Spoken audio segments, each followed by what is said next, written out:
Við háskólan fjöldi erlendra kennara og fræðimanna sem hafa mikil áhrif á íslenskt samfélag. Marianne Rasmussen frá Danmörku ein þeirra en hún stundar meðal annars rannsóknir á samskiptum sjávarspendýra. Så vi ved at optage lyde fra delfinerne.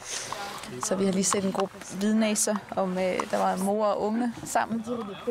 Og de kommunikerer med hinanden ved hjælp af fløjt. Så det det vi er ved at optage nu. Innflytjandinn og vísindamaðurinn Marianne hefur miðlað af þekkingu sinni til fjölda Íslendinga og í hópi þeirra doktorsnemin Edda Elísabet Magnúsdóttir. Hún stundar rannsóknir á hvalahljóðum undir stjórn Marianne. Það sem merkilegt við hvalahljóðin rannsóknarlega séð að þau geta gefið ótrúlega miklar upplýsingar dýrið án þess að þú sjáir það, án þess að þú sért á staðnum.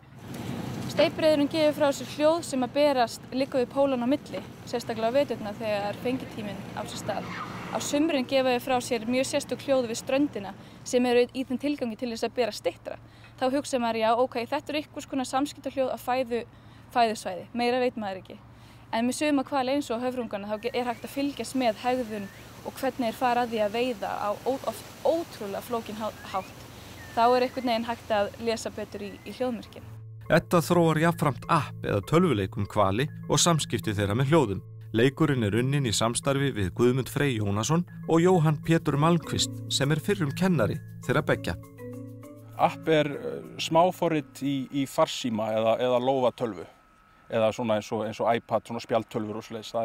Það flokkast að app og íslenska orðið væri þá smáforrit. Nú vinnum við að því að gera app og einhvers konar forrit fyrir líka túrista til þess að fræðast hvalina og þá sérstaklega hvalahljóðin með áherslu á Ísland, enda þetta hvalir sem eru að gefa frá sér hljóð á Íslandi.